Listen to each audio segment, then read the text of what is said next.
اعوذ باللہ من الشیطان الرجیم بسم اللہ الرحمن الرحیم یا ایہا الذین آمنوا اتقوا اللہ وابتغوا الیہ الوسیلہ، اے ایمان والو اللہ کا تقوی اختیار کرو اور اس کی طرف الوسیلہ تلاش کرو، اس کے قرب کا ذریعہ۔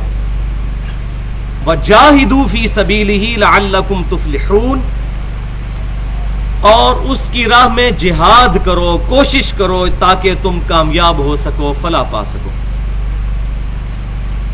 تو یہ جو کوشش ہے اللہ کی راہ میں، اس کا سٹارٹ تو ہوگا تزکیہ نفس سے، اور پھر اس کا ایپیکس آئے گا جو اسلام کا سمم بونم ہے، یعنی قتال۔ لیکن یہ تمام سٹیجز ہیں، اور اس میں وہ اعلیٰ ترین سٹیج بھی ہے جو سورۃ الفرقان کی آیت نمبر 52 میں ہے، فَلَا تُطِعِ الْكَافِرِينَ وَجَاهِدْهُمْ بِهِ جِهَادًا كَبِيرًا۔ اے محبوب صلی اللہ علیہ وسلم، کافروں کی باتوں کا برا مت بنائے اور اس قرآن کے ذریعے ان کے ساتھ بڑا جہاد کریں۔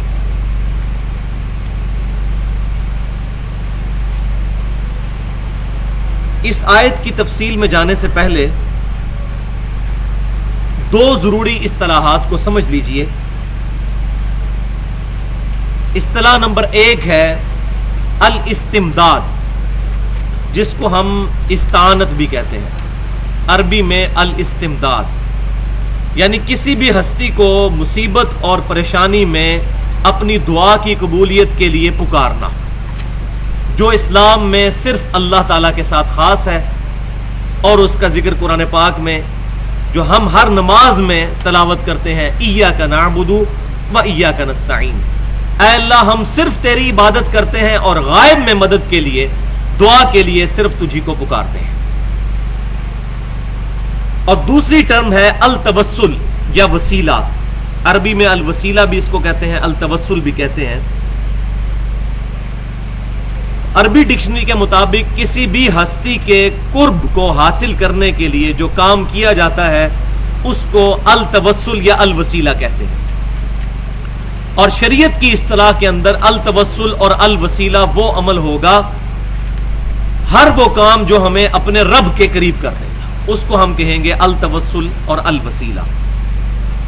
کہ بعض لوگ دھوکہ دیتے ہیں کہ توسل اور استمداد ایک ہی چیز کے نام ہیں، تو اس بات کو بھی سمجھ لیں۔ مثال کے طور پر اگر کوئی شخص دعا میں سیدنا علی کو پکارتا ہے اور کہتا ہے یا علی مدد، معاذ اللہ، کہ اے علی رضی اللہ تعالیٰ عنہ میری مدد فرمائیے، تو یہ ہوگی استمداد، غائب میں مدد کے لیے پکارنا۔ لیکن اگر کوئی شخص یوں کہتا ہے کہ اے اللہ تجھے سیدنا علی کا واسطہ میرا یہ مسئلہ حل فرما دے، یعنی دعا وہ اللہ سے کرتا ہے اور واسطہ اور قرب کا ذریعہ سیدنا علی کو بناتا ہے، تو اس کو کہیں گے التوسل اور وسیلہ۔ ان دونوں میں زمین آسمان کا فرق۔ تو پہلی والی صورت استمداد اور دوسری والی صورت الوسیلہ۔ استمداد جو ہے وہ آج ہمارا ٹاپک نہیں ہے، لیکن میں ایک مختصراً شروع میں یہ بات کر دوں کہ بھائیو، اس بات کا جھگڑا نہیں ہے کہ سیدنا علی کو اللہ تعالیٰ نے اختیار دیا ہوا ہے یا نہیں دیا ہوا، یا وہ اللہ کی اختیار سے مدد فرما سکتے ہیں یا نہیں فرما سکتے، یہ جھگڑا ہی نہیں ہے۔ جھگڑا یہ ہے کہ کسی کے پاس اختیار ہو اللہ کا دیا ہوا، تب بھی اس کو غائب میں مدد کے لیے پکارنا خالصتاً شرک۔ بارش کون برساتا ہے؟ اللہ۔ ڈیوٹی کس کی ہے؟ فرشتوں کی۔ لیکن بارش اگر فرشتوں سے مانگیں گے جن کو اللہ نے اذن بھی دیا ہوا ہے تو یہ خالصتاً شرک ہو جائے۔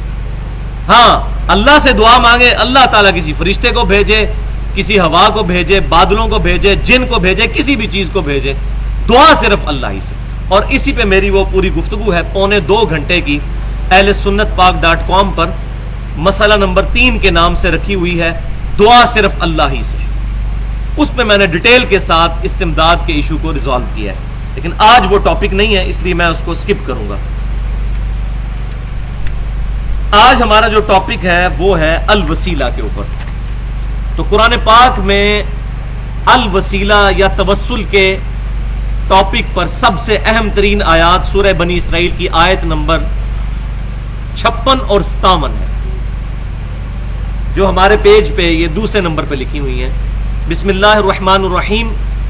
قل ادعوا الذین زعمتم من دونہ، اے محبوب صلی اللہ علیہ وسلم ان مشرکین اور کافروں سے فرمائیے کہ اللہ کے علاوہ جن کے بارے میں تمہیں زوم ہو گیا ہے کہ وہ تمہاری تکلیف دور کر سکتے ہیں، یعنی فلا یملکون کشف الضر عنکم ولا تحویلا، نہ تو وہ تم سے تکلیف دور کر سکتے ہیں اور نہ ہی تمہاری تکلیف بدل سکتے ہیں.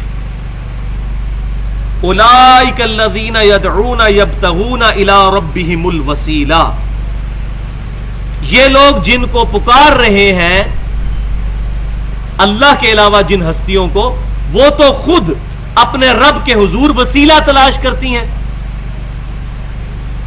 ایہم اقرب، کہ ان میں سے کون اپنے رب کے قریب ہو جائے.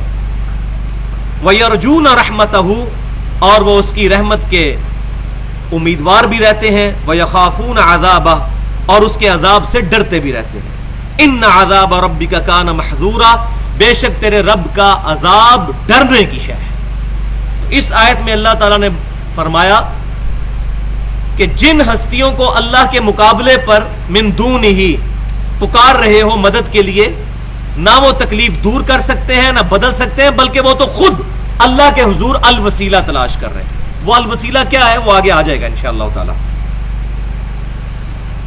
اس آیت کے شان نزول پر صحیح بخاری اور صحیح مسلم میں متفق علیہ سیدنا ابن مسعود رضی اللہ تعالیٰ عنہ کا مبارک قول ہے کہ ابن مسعود رضی اللہ تعالیٰ عنہ کہتے ہیں کہ یہ آیت عرب کے ان مشرکین کے بارے میں نازل ہوئی کہ جو جنگلوں میں جنوں کی پناہ حاصل کیا کرتے تھے، جبکہ وہ جن خود اسلام قبول کر کے اللہ تعالیٰ کے فرما بردار بن چکے تھے اور ان کو پتہ نہیں تھا، اور یہ انہی جنوں کو مدد کے لیے پکارتے تھے. یہ بخاری اور مسلم دونوں میں موجود ہے کتاب التفسیر چیپٹر میں.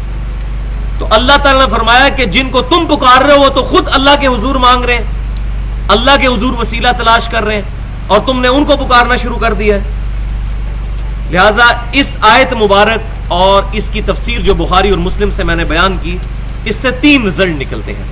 نمبر 1، اللہ تعالیٰ نے اس آیت مبارکہ میں اپنے علاوہ ہستیوں کو من دون ہی فرمایا ہے کہ یہ اللہ کے علاوہ ہیں. اور کن ہستیوں کو؟ وہ جن جو نبی صلی اللہ علیہ وسلم پر ایمان لا چکے تھے، کم از کم صحابی تو تھے وہ، ان کو بھی من دون ہی فرمایا. اگرچہ اللہ کے ماننے والے حزب اللہ میں داخل ہیں، وہ من دون ہی نہیں ہے، لیکن جب توحید کی باری آئے گی تو اللہ تعالیٰ کے مقابلے پر کسی بھی ہستی کو کھڑا کیا جائے گا، وہ من دون ہی ہو جائے گا، چاہے وہ کوئی جن ہو چاہے کوئی پیغمبر ہو. یہ اس لیکچر میں نے ڈیٹیل کے ساتھ بیان کیا ہے. دوسرا رزلٹ یہ کہ یہ ہستیاں تکلیف دور نہیں کر سکتی اور نہ بدل سکتی. ہاں اگر اللہ تعالیٰ اذن دے دے وہ معاملہ الگ ہے. کسی پیغمبر کے ذریعے کو معجزہ ہو جائے، جیسے نبی صلی اللہ علیہ وسلم کے پاس صحیح بخاری اور مسلم میں درجنوں احادیث ہیں کہ صحابہ اکرام اپنے پرابلمز لے کے آتے تھے اور اللہ تعالیٰ کی طرف سے معجزہ ظاہر ہوتا تھا اور لوگوں کی وہ تکلیفیں دور ہوتی تھی. یہ ٹاپک بھی میں نے اسی الاستمداد والے حصے میں بیان کر دیا ہے 2.25 گھنٹے کے اندر. لیکن کرامت کا معاملہ ڈیفرنٹ ہوگا. کرامت کسی کے اختیار میں نہیں ہوتی، وہ اللہ کا کرم ہوتا ہے.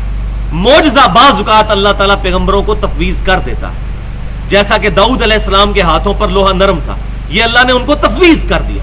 جب بھی وہ لوہے کو ہاتھ لگاتے تھے وہ نرم ہو جاتا. اور بعض معجزات بھی تفویض نہیں ہوتے. اور تیسرا رزلٹ اس میں یہ ہے کہ جن ہستیوں کو یہ اللہ کے علاوہ پکار رہے ہیں، اللہ تعالیٰ فرما رہا ہے وہ ہستیاں تو خود اللہ کے حضور الوسیلہ تلاش کرتے ہیں.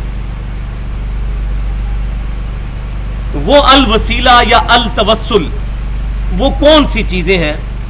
تو شریعت کے اندر قرآن اور سنت کی تعلیمات کی روشنی میں کل 5 چیزیں ہیں جن پر الوسیلہ کا لفظ یا التوسل کا لفظ بولا جاتا ہے. اس میں صحیح وسیلہ نمبر 1،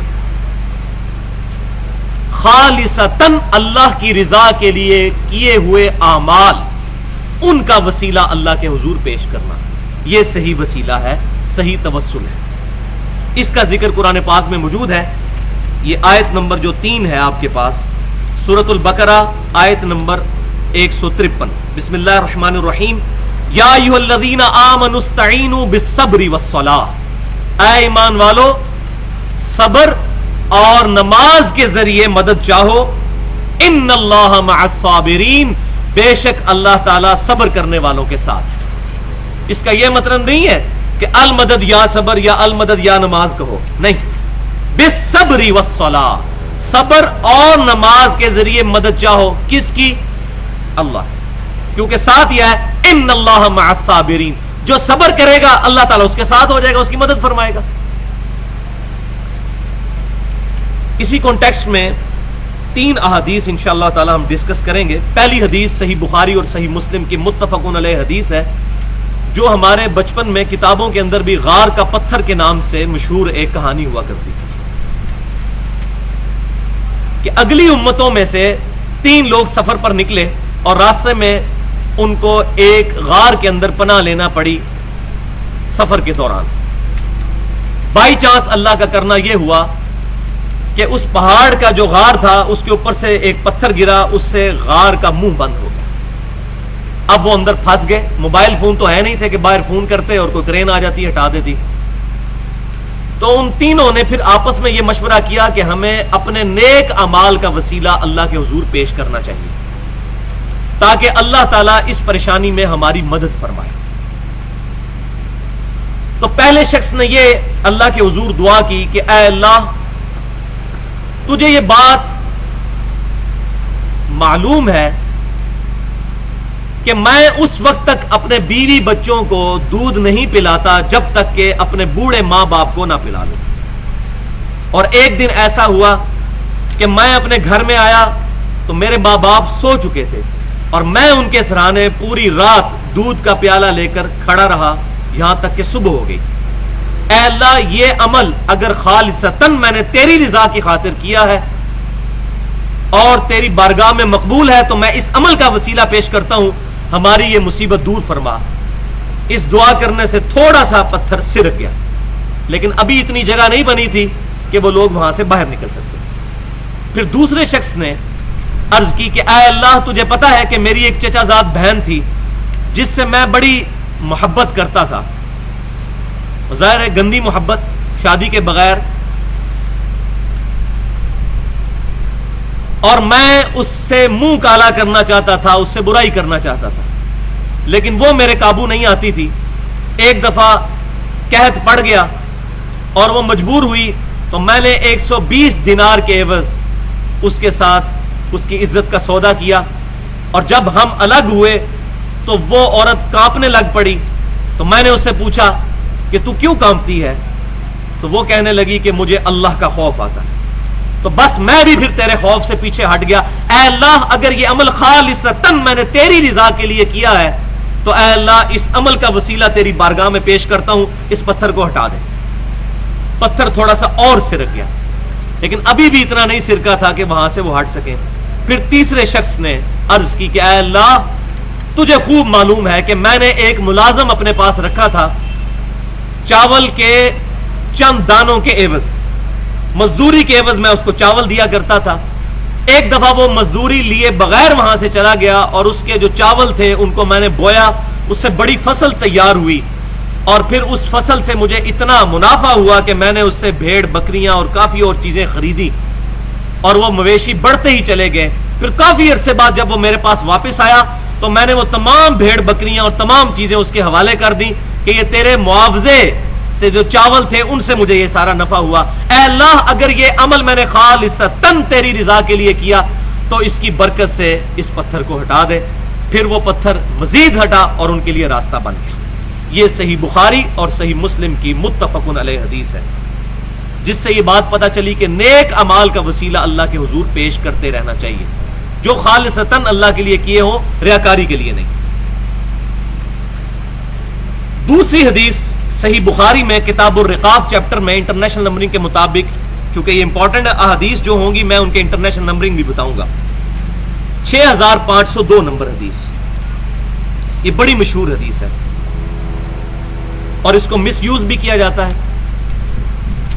حدیث قدسی ہے کہ اللہ تعالیٰ فرماتا ہے کہ جو شخص میرے کسی ولی کے ساتھ دشمنی کرے گا، میرا اس کے خلاف اعلان جنگ ہے۔ اور میرا بندہ میرا قرب کسی بھی اور چیز سے حاصل نہیں کر سکتا جتنا فرائض کی پابندی سے حاصل کرتا ہے، اور نوافل کے ذریعے وہ میرا اتنا قرب حاصل کر لیتا ہے کہ میں اس سے محبت کرنے لگتا ہوں، اور جب میں اس سے محبت کرنے لگتا ہوں تو میں اس کے کان بن جاتا ہوں جس سے وہ سنتا ہے، میں اس کی آنکھیں بن جاتا ہوں جس سے وہ دیکھتا ہے، میں اس کے ہاتھ بن جاتا ہوں جس سے وہ پکڑتا ہے، اور میں اس کے پاؤں بن جاتا ہوں جس سے وہ چلتا ہے۔ بس اتنی حدیث بیان کرتے ہیں، اس کے بعد کہتے ہیں دیکھو جی اولیاء اللہ کے ہاتھ پاؤں تو اللہ بن گیا، معاذ اللہ۔ حلولیہ کا عقیدہ، اس کو میں نے ڈیٹیل کے ساتھ ایڈریس کیا ہے اسی مسئلہ نمبر 3 کے اندر، استمداد پر دعا صرف اللہ ہی سے، لیکن آج میں ضمناً تھوڑا سا اس کا ذکر ساتھ کروں گا۔ اس حدیث کا اگلا پورشن پڑھتے ہی نہیں، اس میں الفاظ یہ ہیں کہ پھر میرا بندہ جب مجھ سے دعا کرتا ہے میں اس کی دعا قبول کرتا ہوں، اور جب مجھ سے پناہ طلب کرتا ہے اپنے کسی دشمن کے خلاف تو میں اس کو پناہ بھی عطا فرما دیتا ہوں۔ یعنی وہ شخص خود خدا کی صفات کا حامل نہیں بن جاتا، بلکہ اللہ کا اتنا قرب اس کو حاصل ہو جاتا ہے کہ اس کی دعا اللہ کی بارگاہ میں قبول ہوتی ہے۔ یہ مطلب ہے جس کو اردو میں بھی کہا جاتا ہے کہ فلاں شخص کا اوڑھنا بچھونا ہی اللہ کی ذات ہے۔ ہمارے محبوب صلی اللہ علیہ وسلم کے بارے میں بھی آیا، قل ان صلاتی و نسکی و محیای و مماتی للہ رب العالمین۔ اے محبوب صلی اللہ علیہ وسلم آپ فرما دیجئے بے شک میری نماز، میری قربانی، میرا جینا، میرا مرنا سب کچھ اللہ کو۔ اور وہ آپ دیکھ لیں کہ آپ صلی اللہ علیہ وسلم جب کبھی صبح اٹھتے اللہ کا ذکر، الحمدللہ الذی احیانا بعد ما اماتنا والیہ النشور، صحیح بخاری کے اندر حدیث شریف موجود ہے۔ اس کے بعد گھر سے نکلتے بسم اللہ توکلت علی اللہ، کوئی بھی کام شروع کرتے بسم اللہ الرحمن الرحیم، ٹوائلٹ میں جاتے صحیح بخاری میں موجود ہے اللہم انی اعوذ بک من الخبث والخبائث، ٹوائلٹ سے باہر نکلتے سنن ابی داؤد و ترمذی کے اندر موجود ہے غفرانک، رات کو سونے لگتے تو صحیح بخاری میں موجود ہے اللہم بسمک اموت و احیا۔ تو ہر لمحہ الذین یذکرون اللہ قیاما وقعودا وعلی جنوبہم، کھڑے بیٹھے اٹھتے بیٹھتے کروٹوں پر لیٹے اللہ کا ذکر، یہ ہے ہاتھ بن جاتا ہوں، پاؤں بن جاتا ہوں، کان بن جاتا ہوں، آنکھیں بن جاتا ہوں۔ تیسری حدیث صحیح مسلم میں انٹرنیشنل نمبرنگ کے مطابق کتاب الصلاح چیپٹر میں 1094 نمبر حدیث، امام کائنات صلی اللہ علیہ وسلم کو ایک صحابی وضو کروایا کرتے تھے سیدنا ربیعہ رضی اللہ تعالیٰ عنہ۔ ایک دن دریائے رحمت جوش میں آیا، بلکہ سمندر رحمت جوش میں آیا۔ آپ صلی اللہ علیہ وسلم نے فرمایا سل ربیعہ، مانگ ربیعہ، کیا مانگتا ہے؟ تو ربیعہ نے عرض کیا اللہ کے رسول صلی اللہ علیہ وسلم میں آپ سے جنت میں آپ کا پڑوس مانگتا ہوں۔ تو نبی صلی اللہ علیہ وسلم نے فرمایا اس کے علاوہ بھی کچھ اور مانگ لے۔ تو انہوں نے عرض کی کہ اللہ کے رسول صلی اللہ علیہ وسلم اس کے علاوہ کچھ نہیں چاہیے، اور ظاہر ہے اس سے علاوہ اور کیا چاہیے؟ جنت بھی اور پڑوس بھی آپ صلی اللہ علیہ وسلم کا۔ تو آپ صلی اللہ علیہ وسلم نے فرمایا کہ پھر کثرت سجود کے ذریعے میری مدد کر، یعنی نیک اعمال کے ذریعے میری مدد کر، یعنی میری دعا شامل حال ہوگی، اور تو نیک اعمال اختیار کر، اللہ تبارک و تعالی اس کی برکت سے تجھے جنت میں میرا پڑوس عطا فرما دے گا۔ تو یہاں یہ بھی بات یاد رکھیں جو تصوف میں وہ گندا نظریہ ہے کہ ہمیں جنت کے لیے نہیں عبادت کرنی، نہ دوزخ کے ڈر سے کرنی ہے، یہ اکثر آپ سنتے ہوں گے اہل تصوف سے۔ یہ نظریہ خالصتاً قرآن پاک کے خلاف ہے۔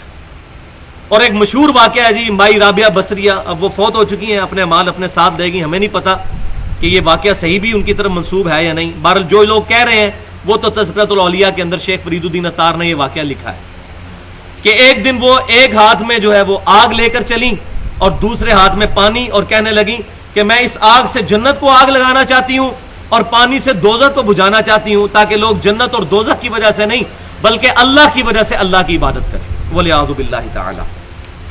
تو بھائیو یہ فنیٹک قسم کا عقیدہ جنت اور دوزخ کے بارے میں امام کائنات صلی اللہ علیہ وسلم کا دیا ہوا نہیں ہے۔ تو اس حدیث پہ میں اکثر بولا کرتا ہوں کہ ہم ربیعہ کا عقیدہ رکھتے ہیں، رابعہ کا عقیدہ نہیں رکھتے۔ ہمیں نبی صلی اللہ علیہ وسلم کا جنت میں پڑوس چاہیے، ہمیں اللہ سے جنت چاہیے، کیونکہ جنت ہی وہ مقام ہے جہاں ہمارے رب کا دیدار نصیب ہوگا اور امام کائنات صلی اللہ علیہ وسلم کا پڑوس نصیب ہوگا۔ ہم اللہ سے جنت کا سوال کرتے ہیں۔ اور یہاں سورہ آل عمران کی آیت نمبر 193 بھی ہے، اس کو بھی یاد کر لیجئے. بسم اللہ الرحمن الرحیم. ربنا اننا سمعنا منادیا ینادی للایمان ان آمنوا بربکم فآمنا. اے رب ہمارے، ہم نے ایک ندا کرنے والے منادی کو سنا، وہ ندا لگا رہا تھا کہ ایمان لاؤ اپنے رب پر. کون ندا لگانے والا؟ امام کائنات، سید الاولین والآخرین، شفیع المذنبین، رحمت للعالمین، سیدنا و مولانا امام اعظم محمد رسول اللہ صلی اللہ علیہ وسلم کی مبارک ذات. وہ ندا لگا رہی تھی ان آمنوا بربکم فآمنا، اے اللہ ہم ایمان لے آئے. پھر کیا؟ ربنا فاغفر لنا ذنوبنا وکفر عنا سیئاتنا وتوفنا مع الابرار. تو اے رب ہمارے گناہوں کی مغفرت فرما دے، اور اے رب ہماری برائیاں ہم سے محو کر دے، اور ہمیں نیک لوگوں کا پڑوس عطا فرما. ہمیں جب اٹھائیو، ہمیں توفا کیجیو تو نیک لوگوں کے ساتھ. جنت میں نیک لوگوں کا جو پڑوس حاصل ہونا ہے وہ نیک اعمال کے ذریعے حاصل ہونا ہے. اسی پہ میری تقریباً 40 منٹ کی گفتگو ہے اہل سنت پاک.com پر، مسئلہ نمبر 9 کے نام سے. اللہ اور اس کے رسول صلی اللہ علیہ وسلم کی محبت اور اطاعت، یہ دونوں ضروری ہیں. بعض لوگ صرف اطاعت پہ زور دیتے رہتے ہیں، وہ بھی صراط مستقیم سے ہٹ چکے ہیں، اور بعض لوگ صرف محبت پہ زور دیتے رہتے ہیں، وہ بھی صراط مستقیم سے ہٹ چکے ہیں. یہ درمیان کا راستہ ہے، محبت پلس اطاعت. اس کا نام ہے اتباع. اتباع. قل ان کنتم تحبون اللہ فاتبعونی یحببکم اللہ. محبوب صلی اللہ علیہ وسلم کی اتباع کرنی ہے، اطاعت خالی نہیں، محبت کے ساتھ پیروی. اس کا نام ہے اتباع. اس پہ میں نے ڈیٹیل کے ساتھ گفتگو کی ہے سورۃ النساء آیت نمبر 69 کے تحت، جس آیت میں ذکر ہے کہ جو اللہ اور اس کے رسول کی اطاعت کرتے ہیں ان کو جنت میں پڑوس ملے گا انبیاء کا، شہداء کا، اور صالحین کا، صدیقین کا. اس کانٹیکسٹ میں تو اب آ جائیے صحیح وسیلہ نمبر 2، وہ ہے اللہ تعالی کے ناموں اور صفات کا وسیلہ اللہ کے حضور پیش کرنا. آیت نمبر 4 آپ کے جو کاغذ پہ لکھی ہوئی ہے، سورۃ الاعراف آیت نمبر 180. بسم اللہ الرحمن الرحیم. وَلِلَّهِ الْأَسْمَاءُ الْحُسْنَى فَادْعُوهُ بِهَا. اللہ ہی کے لیے ہیں سارے اچھے نام، پس اس کے ناموں کے ساتھ اس کو پکارو. اس کی ڈیٹیل پھر ہمیں احادیث میں ملتی ہے. پہلی حدیث جامعہ ترمذی میں انٹرنیشنل نمبرنگ کے مطابق 3524 اور المستدرک للحاکم میں 1875 نمبر حدیث ہے کہ امام کائنات سید الاولین والآخرین صلی اللہ علیہ وسلم ہر مصیبت، ہر پریشانی میں پکارا کرتے تھے، یا حی یا قیوم برحمتک استغیث. اے خود سے زندہ ہر چیز کو تھامنے والے، میں تیری رحمت کے ساتھ تیری مدد کا سوال کرتا ہوں. تو اللہ تعالیٰ کے اسماء الحی القیوم کے ذریعے اللہ کی طرف متوجہ ہوا کرتے تھے. دوسری حدیث صحیح مسلم میں انٹرنیشنل نمبرنگ کے مطابق 6880 نمبر حدیث ہے کہ امام کائنات صلی اللہ علیہ وسلم کے پاس ایک صحابی حاضر ہوئے، ان کو بچھو نے ڈنک مار لیا تھا. تو آپ صلی اللہ علیہ وسلم نے فرمایا اگر تم رات کے وقت یہ پڑھ لیتے اعوذ بکلمات اللہ التامات من شر ما خلق، میں اللہ تعالیٰ کے کلمات تامہ کے ذریعے پناہ طلب کرتا ہوں ہر اس چیز کی برائی سے جو اس نے پیدا کی، تو تجھے بچھو کا ڈنک اثر نہ کرتا. اور یہی حدیث جب مسند امام احمد میں ہے انٹرنیشنل نمبرنگ کے مطابق 7885، اس میں یہ الفاظ ہیں کہ آپ صلی اللہ علیہ وسلم نے فرمایا جو شخص شام کو 3 دفعہ یہ دعا پڑھ لے تو صبح تک اسے کوئی بھی زہریلی چیز کا ڈنک نقصان نہیں پہنچائے گا. تو ہم اپنی مادری زبان میں بھی اللہ تعالی کی طرف متوجہ ہو سکتے ہیں. مثال کے طور پر اے اللہ تجھے تیری رحمت کا وسیلہ پیش کرتا ہوں، میرے گناہوں سے درگزر فرما. اے اللہ تجھے تیری شان ستاری کا واسطہ قیامت والے دن میرے عیوب پر پردہ فرما. یہ دعا بھی کر سکتے. اے اللہ تجھے اس محبت کا وسیلہ جو تو اپنے محبوب صلی اللہ علیہ وسلم سے کرتا ہے، اے اللہ مجھے مدینہ شریف میں موت، جنت البقیع میں مدفن، اور قیامت والے دن آپ صلی اللہ علیہ وسلم کا جنت الفردوس میں پڑوس نصیب فرما. آپ صلی اللہ علیہ وسلم کے مبارک ہاتھوں سے حوض کوثر، آپ صلی اللہ علیہ وسلم کے مبارک جھنڈے تلے جگہ عطا فرما. کیونکہ اللہ تعالیٰ کا اپنے محبوب سے محبت کرنا یہ اللہ کی صفت ہے، تو اللہ کی صفت کا وسیلہ پیش کیا جا سکتا ہے. اے اللہ تجھے اس محبت کا وسیلہ جو تو اپنے محبوب صلی اللہ علیہ وسلم سے کرتا ہے. صحیح وسیلہ نمبر 3 وہ ہے الوسیلہ، اللہ تعالیٰ کے قرب کا ایک مقام ہے جنت میں. صحیح بخاری اور صحیح مسلم کی متفقن علیہ حدیث ہے کہ اللہ تعالیٰ کے قرب کا بلند ترین مقام جنت میں الوسیلہ ہے، جو اس کائنات میں ایک شخص کو ملے گا اور میں اللہ سے امید کرتا ہوں وہ شخص میں ہوں گا، آپ صلی اللہ علیہ وسلم نے فرمایا. اور پھر صحیح مسلم میں الفاظ ہیں کہ آپ صلی اللہ علیہ وسلم نے فرمایا جو شخص اذان سنے پھر اذان کا جواب دے، یعنی وہی کلمات ریپیٹ کرے مؤذن والے سوائے حی علی الصلاح حی علی الفلاح کے، اس کے جواب میں لا حول ولا قوت الا باللہ کہنا ہے، باقی وہی کلمات. اور پھر مجھ پر درود شریف پڑھے، تو جو ایک دفعہ درود شریف پڑھے گا اللہ اس پر 10 رحمتیں نازل فرمائے گا. اور پھر اللہ کے حضور میرے لیے الوسیلہ کی دعا مانگے، اور یہ حصہ صحیح بخاری میں بھی موجود ہے. 3 کام کرنے ہیں، اذان کا جواب، درود شریف اور الوسیلہ والی دعا مانگنی ہے. اللہ کے حضور جب دعا مانگے گا تو میری شفاعت اس کے لیے حلال ہو جائے گی انشاءاللہ تعالی. اس کو میں نے نام دیا ہے شفاعت رسول صلی اللہ علیہ وسلم حاصل کرنے کا نسخہ. اذان کا جواب دینا ہے، درود شریف پڑھنا ہے، الوسیلہ والی دعا مانگنی ہے. اور وہ الوسیلہ والی دعا صحیح بخاری میں موجود ہے انٹرنیشنل نمبرنگ کے مطابق 614 نمبر. اللہم رب هذه الدعوة التامة والصلاة القائمة آت محمدا الوسیلة والفضیلة والدرجة الرفیعة وابعثه مقاما محمودا الذی وعدته، یہاں تک. اور صحیح سند کے ساتھ سنن الکبری البہیقی کے اندر بھی انٹرنیشنل نمبرنگ کے مطابق جلد نمبر 1 اور صفحہ نمبر 410 پہ ہے انک لا تخلف المیعاد. باقی جو بیچ میں الفاظ ایڈ کیے ہیں لوگوں نے وہ ثابت نہیں ہے. والدرجہ کے بھی الفاظ نہیں ہے. اللہم رب هذه الدعوة التامة والصلاة القائمة آت محمدا الوسیلة والفضیلة وابعثه مقاما محمودا الذی وعدته، یہ الفاظ. باقی یہ والدرجہ اور باقی جو الفاظ ہیں وہ میں نے کچھ احادیث کی کتابوں میں دیکھے ہیں لیکن ان کی سند صحیح نہیں، لیکن الفاظ ضرور موجود ہیں لیکن ان کی سند صحیح نہیں. صحیح سند کے ساتھ صحیح بخاری میں اور سنن الکبری البہیقی کے اندر انک لا تخلف المیعاد کے ساتھ موجود ہے. یہاں پر میرے ایمان کا تقاضا ہے کہ میں وہ حدیث بھی بیان کروں. صحیح بخاری اور صحیح مسلم کی متفقن علیہ حدیث ہے جو تمام کتب حدیث میں موجود ہے، حدیث شفاعت، کہ آپ صلی اللہ علیہ وسلم نے فرمایا جانتے ہو میں تمام اولاد آدم کا سردار ہوں. اور یہ کس لیے ہے؟ پھر صحابہ کرام سے آپ صلی اللہ علیہ وسلم نے حدیث شفاعت بیان کی کہ قیامت کا دن ہوگا، سب لوگ سختیوں کے عالم میں ہوں گے، اسی دوران لوگ آپس میں مشورہ کریں گے کہ اپنا شفیع کسی کو تلاش کریں.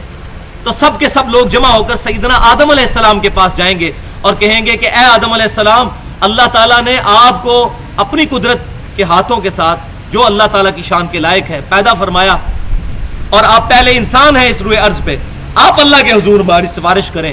تو آدم علیہ السلام عرض کہ اے لوگو مجھے آج اپنی غلطی اللہ کے حضور یاد آ رہی ہے کہ جو مجھ سے غلطی ہوئی تھی، اجتہادی غلطی یا اس کو لفظش کہہ لیں، گناہ کا لفظ ہم انبیاء کے لیے نہیں بولتے. تم نوح علیہ السلام کے پاس جاؤ. وہ نوح علیہ السلام کے پاس آئیں گے اور پھر اسی طریقے سے ان کی بھی تعریف کریں گے. تو نوح علیہ السلام کہیں گے کہ آج مجھے اپنی غلطی یاد آ رہی ہے کہ میں نے اپنے کافر بیٹے کے حق میں دعا کی تھی. تم ابراہیم علیہ السلام کے پاس چلے جاؤ. جب ان کے پاس جائیں گے تو وہ کہیں گے کہ میں نے بھی دنیا میں توریتاً 3 دفعہ توریا کیا تھا، جس کو ہم جھوٹ کہتے ہیں لیکن توریا کا لفظ زیادہ مناسب. مجھے اپنی وہ غلطیاں یاد آ رہی ہیں. تم سیدنا موسیٰ علیہ السلام کے پاس چلے جاؤ. موسیٰ علیہ السلام کہیں گے آج مجھے اپنی غلطی یاد آ رہی ہے کہ مجھ سے ایک قتل ناحق ہو گیا تھا غلطی کے ساتھ.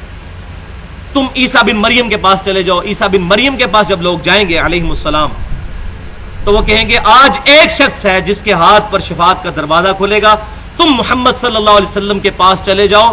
تو سب لوگ محمد صلی اللہ علیہ وسلم کی خدمت میں حاضر ہوں گے. تو آپ صلی اللہ علیہ وسلم پھر فرمائیں گے انا لہا، میں ہی ہوں، آج میں ہی ہوں. اور نبی کہیں گے اذهبوا الی غیری، میرے حضور کے زبان پر انا لہا ہوگا. یہ شاعر نے بڑی زبردست بات اس حدیث کی ٹرانسلیشن کی ہے.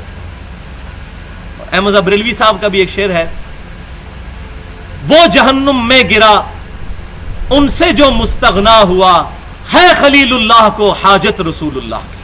اور یہ بخاری اور مسلم کے الفاظ ہیں، قیامت والے دن ابراہیم علیہ السلام سمیت تمام لوگ میری طرف متوجہ ہوں گے شفاعت کے لیے. اسی کی ٹرانسلیشن امام احمد بریلوی صاحب نے کی ہے، وہ جہنم میں گرا ان سے جو مستغنا ہوا، ہے خلیل اللہ کو حاجت رسول اللہ کی صلی اللہ علیہ وآلہ وسلم. اچھی بات کسی کی بھی ہے وہ کوٹ کرنی چاہیے، باقی جو ہمیں ان سے اختلاف ہے وہ اپنی جگہ پہ ہے. یہاں پر ایک چیز میں پہلے ایڈریس کر دوں، اسی حدیث کے آخری الفاظ ہیں بخاری مسلم کے کہ آپ صلی اللہ علیہ وسلم نے پھر سورہ بنی اسرائیل کی آیت نمبر 79 تلاوت فرمائی اور کہا کہ قرآن پڑھ کے دیکھ لو کہ مجھے شفاعت کا اذن ملنے والا ہے.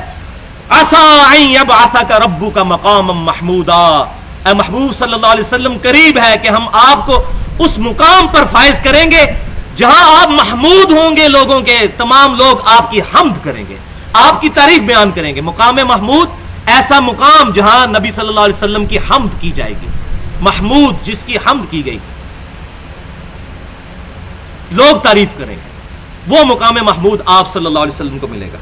لیکن یہاں بات یاد رکھیں، صحیح بخاری اور مسلم کی متفق علیہ حدیث ہے کہ امام کائنات صلی اللہ علیہ وسلم نے ارشاد فرمایا کہ اللہ تعالیٰ نے تمام انبیاء کو ایک ایک مقبول دعا دی تھی. تمام نبیوں نے اپنی دعائیں اسی دنیا میں کر لی، اور میں نے اپنی دعا اپنی امت کے لیے سنبھال کر رکھی ہے. میں اس دعا سے قیامت والے دن اپنی امت کی شفاعت کروں گا، اور میری شفاعت سے میرے ہر امتی کو نفع پہنچے گا سوائے اس شخص کے جس نے اللہ کے ساتھ کسی قسم کا شرک کیا ہوا. مشرک کی شفاعت نہیں، موحد کی ہوگی، کیونکہ شرک is the most sensitive issue in the sight of Allah. Allah کے حضور سب سے حساس معاملہ شرک کا ہے. کیٹاگوریکل قرآن پاک میں 2 دفعہ مینشن ہے، ان اللہ لا یغفر ان یشرک بہ ویغفر ما دون ذلک لمن یشاء. بے شک اللہ اس گناہ کو کبھی معاف نہیں کرے گا کہ اللہ کے ساتھ کسی نے شرک کیا، اس کے علاوہ جتنے گناہ ہے جس کے لیے چاہے گا معاف فرما دے. اور پھر اس کا کلائمیکس ہے سورۃ المائدہ کی آیت نمبر 72، انہ من یشرک باللہ فقد حرم اللہ علیہ الجنہ ومأواہ النار وما للظالمین من انصار. بے شک جو کوئی اللہ کے ساتھ شرک کرے گا اللہ نے جنت اس پر حرام کر دی ہے، اس کا وہاں پر ٹھکانہ دوزخ ہوگا اور وہاں اس کا کوئی مددگار نہیں ہوگا. حتیٰ کہ امام کائنات صلی اللہ علیہ وسلم بھی اس کی شفاعت نہیں فرمائیں گے. وہ حدیث ہم سن چکے. تو مسئلہ شفاعت کے اوپر میں نے 35 منٹ گفتگو کی ہے اہل سنت پاک .com پر، مسئلہ نمبر 4 کے نام سے. وہ ڈیٹیل سے سن سکتے ہیں. اس میں جو اختلافی موضوعات ہیں، جب آیت الکرسی میں من ذا الذی یشفع عندہ الا باذنہ پورشن آیا تھا آیت الکرسی کا، تو اس میں میں نے یہ چیز ایڈریس کی تھی. اب صحیح وسیلہ نمبر 4، یہ بڑا اٹینٹو ہو کر سننے والا وسیلہ ہے. یہ بہت اہم ہے، اس پہ بڑی توجہ کرنی ہے ورنہ بات سمجھ نہیں آئے گی. یہ بڑی کڑوی گولیاں ہیں، اس میں کڑوی گولیاں. اور وہ ہے صرف اور صرف امام کائنات سید الاولین والآخرین، امام الانبیاء والمرسلین، شفیع المذنبین اور رحمت للعالمین، سیدنا و مولانا امام اعظم محمد رسول اللہ صلی اللہ علیہ وسلم کے مصدقہ تبرکات سے اللہ کا قرب تلاش کرنا. حضور کے جو تبرکات ہیں، لیکن صرف آپ صلی اللہ علیہ وسلم کے اور کسی ہستی کے نہیں، ان سے اللہ کا قرب تلاش کرنا، یہ بھی صحیح وسیلہ نمبر 4 ہے. اتھینٹک ہونے چاہیے آپ صلی اللہ علیہ وسلم کے تبرکات. اب چونکہ یہ بڑا اہم موضوع ہے، اس میں بعض احادیث ایسی ہوں گی جو بعض لوگوں کو معیوب لگیں گی. فرقہ واریت کی وجہ سے یہ چیزیں بیان نہیں ہوتی. ہمارے بریلوی مکتب فکر کے لوگ تو یہ باتیں بیان کرتے ہیں، لیکن باقیوں کی طرف اس کا فقدان ہے. تو جو بات احادیث میں آ گئی صحیح بخاری اور صحیح مسلم میں، وہ کسی کی بھی سپورٹ میں جاتی ہو، ہم نے اپنا قبلہ درست کرنا. تو جس کی جو اچھی بات ہے وہ ماننی چاہیے. تو بریلوی مکتب فکر کے لوگوں میں تو یہ حدیث عام ہے، لیکن اہل دیوبند کے اندر اور باقی جو دوسرے ہیں ان کے اندر یہ چیزیں ذرا ان کا فقدان ہے. تو اس میں پہلی حدیث صحیح بخاری میں کتاب الشروع چیپٹر میں انٹرنیشنل نمبرنگ کے مطابق 2731 اور 2732، اور وہ بیان ہے صلح حدیبیہ کے موقع پر سیدنا عروہ بن مسعود رضی اللہ تعالیٰ عنہ، جو اس وقت تک مسلمان نہیں ہوئے تھے لیکن بعد میں مسلمان ہو گئے. وہ کافروں کی طرف سے ایجنٹ بن کر آئے تھے آپ صلی اللہ علیہ وسلم کے ساتھ معاہدہ کرنے کے لیے. پھر جو کچھ انہوں نے وہاں دیکھا وہ وجد آمیز منظر، کنکھیوں سے یوں یوں چھپ کے نبی صلی اللہ علیہ وسلم کو دیکھتے تھے، اور جب وہ واپس گئے کافروں کے اندر تو ان کو جا کر کہا کہ اے لوگوں، میں بڑے بڑے بادشاہوں کے دربار میں گیا، میں کیسر و کسرا اور نجاشی کے دربار میں گیا، میں نے کسی بھی شخص کے درباریوں کو اس کی اتنی عزت کرتے ہوئے نہیں دیکھا جتنا محمد صلی اللہ علیہ وسلم کے اصحاب آپ صلی اللہ علیہ وسلم کی عزت کرتے ہیں. اللہ کی قسم میں نے یہ دیکھا کہ آپ صلی اللہ علیہ وسلم جب وضو فرماتے ہیں تو صحابہ کرام علیہم رضوان آپ صلی اللہ علیہ وسلم کے وضو کا پانی نیچے نہیں گرنے دیتے، حتیٰ کہ آپ صلی اللہ علیہ وسلم کا تھوک مبارک اور بلغم بھی شریف بھی کسی صحابی کے ہاتھوں پر ہی گرتا ہے، اور قریب ہے کہ وہ اس بلغم شریف کو حاصل کرنے کے لیے آپس میں لڑ پڑے، اور اگر کسی کو وہ چیز نہیں ملتی تو دوسرے کے ہاتھوں سے لے کر اپنے چہرے پر مل لیتا ہے. اور جب آپ صلی اللہ علیہ وسلم گفتگو کرتے ہیں تو وہ خاموشی کے ساتھ تعظیماً نظریں جھکا کر آپ صلی اللہ علیہ وسلم کے سامنے بیٹھتے ہیں، اور آپ صلی اللہ علیہ وسلم کے رعب کی وجہ سے نگاہیں اٹھا کے آپ کے چہرے مبارک کی طرف نہیں دیکھتے. ایسی تعظیم میں نے کسی کی نہیں دیکھی. تو یہاں سے ثابت ہوا کہ آپ صلی اللہ علیہ وسلم کے تبرکات، آپ صلی اللہ علیہ وسلم کے وضو کا پانی، اس سے صحابہ کرام علیہم رضوان اللہ کا قرب تلاش کیا کرتے تھے. ظاہر ہے اللہ کی رضا کی خاطر کرتے تھے. بلکہ صحیح مسلم میں موجود ہے کہ فجر کی نماز کے بعد اہل مدینہ اپنے غلاموں کو بھیجتے تھے اور وہ اپنے اپنے برتن لے کر حضور کے پاس آتے تھے، تو آپ صلی اللہ علیہ وسلم اپنا دست شفقت اس کے اندر ڈال دیا کرتے تھے، اور پھر وہ جا کر اپنے گھر والوں کو پلایا کرتے تھے. اور انس بن مالک کہتے ہیں کہ اللہ کی قسم آپ صلی اللہ علیہ وسلم اتنے شفیق تھے کہ سخت سردیوں میں بھی جب ٹھنڈا پانی بھی آتا تو آپ صلی اللہ علیہ وسلم ٹھنڈے پانی میں بھی اپنے ہاتھ ڈال دیا کرتے تھے، اتنی شفقت فرمایا کرتے. اللہم صلی علی محمد وعلی آل محمد. دوسری حدیث صحیح مسلم میں ہے 6056 نمبر حدیث انٹرنیشنل نمبرنگ کے مطابق، کتاب الفضائل چیپٹر میں ام سلیم رضی اللہ تعالی عنہا آپ صلی اللہ علیہ وسلم کے پاس آئیں. آپ صلی اللہ علیہ وسلم سوئے ہوئے تھے. یہ ایک بوڑھی عورت تھی. جب آپ سوتے تھے تو آپ صلی اللہ علیہ وسلم کو کثرت سے پسینہ آتا تھا، تو انہوں نے ایک چوڑے منہ والا برتن لیا اور آپ صلی اللہ علیہ وسلم کے مبارک ماتھے سے پسینے کو صاف کر کے اس میں جمع کرنا شروع کیا. اسی دوران آپ صلی اللہ علیہ وسلم کی آنکھ کھل گئی تو آپ صلی اللہ علیہ وسلم نے پوچھا یہ کیا کر رہی ہو؟ تو انہوں نے عرض کی کہ اللہ کے رسول صلی اللہ علیہ وسلم آپ کا پسینہ مبارک بہترین خوشبو ہے اور ہم اپنی خوشبو میں اسے ملاتے ہیں اور آپ صلی اللہ علیہ وسلم کے پسینہ مبارک سے اپنے بچوں کے لیے تبرک حاصل کرتے ہیں. یہ الفاظ موجود ہے صحیح مسلم میں، تبرک، ہمارے بچوں کے لیے یہ تبرک ہے. تو آپ صلی اللہ علیہ وسلم نے فرمایا تم نے اچھا کام کیا، مور بھی لگا دی. تیسری حدیث صحیح بخاری میں ہے انٹرنیشنل نمبر کے مطابق 5896 نمبر حدیث، ام المؤمنین سیدتنا ام سلمہ رضی اللہ تعالی عنہا کے پاس لوگ اپنے برتن پانی والے بھجوایا کرتے تھے. ان کے پاس ایک چھوٹے سے برتن میں نبی صلی اللہ علیہ وسلم کے مبارک بالوں کا گچھا تھا. تو وہ اس برتن کو اس پانی والے برتن میں ڈال کر گھول دیا کرتی تھی لوگوں کے شفا کے لیے. آپ صلی اللہ علیہ وسلم کے بال مبارک، یہ صحیح بخاری کے اندر موجود ہے. یہ تو تھے آپ صلی اللہ علیہ وسلم کے ڈائریکٹ تبرکات. اب انڈائریکٹ تبرکات. چوتھی حدیث صحیح مسلم سے انٹرنیشنل نمبر کے مطابق 5409 نمبر حدیث،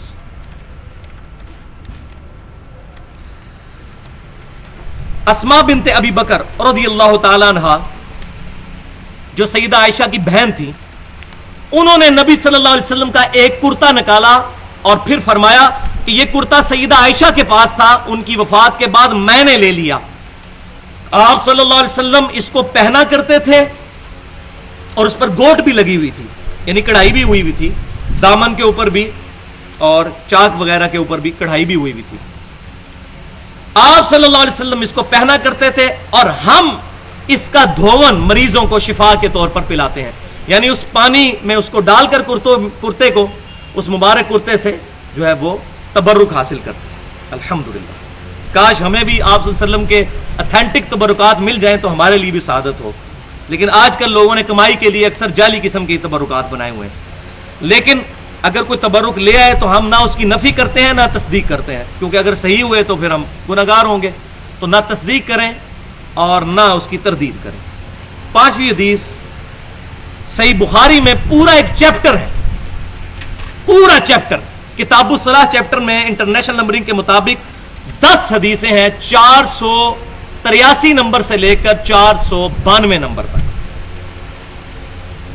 اور امام بخاری نے اس پر ہیڈنگ باندھی ہے کہ نبی صلی اللہ علیہ وسلم کی نماز کی جگہوں کو، جہاں آپ صلی اللہ علیہ وسلم نے نماز پڑھی ہوئی ہے، ان جگہوں کو ڈھونڈ ڈھونڈ کر وہاں پر نماز پڑھنا. اور پھر 10 احادیث لے کے آئے ہیں جس میں ابن عمر رضی اللہ تعالی عنہما کا عمل ہے. سبحان اللہ. ابن عمر رضی اللہ تعالی عنہما سفر حج کے دوران، یہ 10 احادیث کا میں خلاصہ پیش کر رہا ہوں، سفر حج کے دوران جب اکیلے آپ صلی اللہ علیہ وسلم کے بعد جب گئے تو وہ ان جگہوں کو تلاش کرتے تھے جہاں آپ صلی اللہ علیہ وسلم نے اپنے سفر حج میں نماز پڑھی تھی. کسی ٹیلے کے، وہ بڑی ڈیٹیل آتی ہے، میں حیران ہوں کہ راوی نے وہ جگہ کیسے یاد رکھی ہوئی ہیں. کسی ٹیلے کے پاس، پھر حتیٰ کہ وہاں ایک مسجد تھی، مسجد میں نفل نہیں پڑھتے تھے، مسجد کے پاس ساتھ ایک جو ہے پتھر تھا، وہاں پر نماز پڑھا کرتے تھے. کہا کرتے تھے کہ یہاں نبی صلی اللہ علیہ وسلم نے نماز پڑھی تھی، میں یہاں پر نماز پڑھوں گا. اور کئی جگہ ایسی تھی جن کے آثار برساتی نالوں کی وجہ سے بہہ چکے تھے، تو ان جگہوں کو تلاش کر کے نالوں میں جا کے بھی نماز پڑھا کرتے تھے. تو یہ ہے محبت کے رنگ جو سیدنا ابن عمر رضی اللہ تعالی عنہما کا عمل ہے، یعنی آپ صلی اللہ علیہ وسلم کی نماز پڑھنے کی جگہوں کو تبرک سمجھنا اور وہاں پر جا کر نماز پڑھنا. لیکن اب یہاں پر 2 پینڈولم کی ایکسٹریمز آ گئی ہیں، ان کو سمجھ لیں. ایک پینڈولم کی ایکسٹریم پہ وہ ظالم لوگ ہیں جنہوں نے آپ صلی اللہ علیہ وسلم کے تبرکات کو بنیاد بنا کر آپ کے بعد اور اپنے بزرگوں، جوگیوں اور صوفیوں اور اپنے علماء کے تبرکات کو بھی جو ہے وہ برکت کا ذریعہ بنانا شروع کر دیا. جی یہ پاک پتن میں بہشتی دروازہ ہے، جی یہ بری مام کے چلے کی جگہ ہے، جی یہاں فلاں کام ہوا کرتا تھا، یہاں فلاں بزرگ بیٹھا کرتے تھے، یہ فلاں چیز ہوا کرتی تھی. نبی صلی اللہ علیہ وسلم کے معاملات کو اپنے بزرگوں پر، جوگیوں پر پورٹریٹ کر دیا. سخت گستاخی. شعر اللہ صرف وہی ہوں گے کہ جن کو اللہ اور اس کے محبوب صلی اللہ علیہ وسلم شعر اللہ ڈکلیئر کریں گے یا صحابہ کرام علیہم رضوان کا اس پر عمل ہوگا، اس کے علاوہ نہیں. ہاں جنتی ٹکڑا ہے لیکن پاک پتن میں نہیں.